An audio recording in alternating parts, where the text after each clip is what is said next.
Hello everyone, so in today's video I'll be telling you all how you all can simply and easily use a function in Python. So let's get started. So let's write def. Now let's give this function a name as Ayush.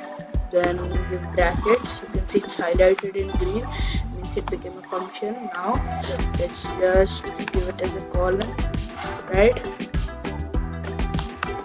Create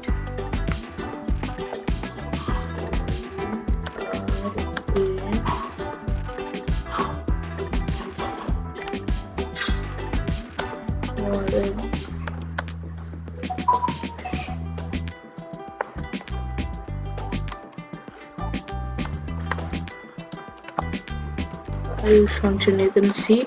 So now if I just give it some space, after that what I'm going to do is write, just simply copy this with brackets, and then paste it on the fifth line, but not in the def thing. Hit enter. Right, let's just run this thing. So you can see very nice function. We got this function.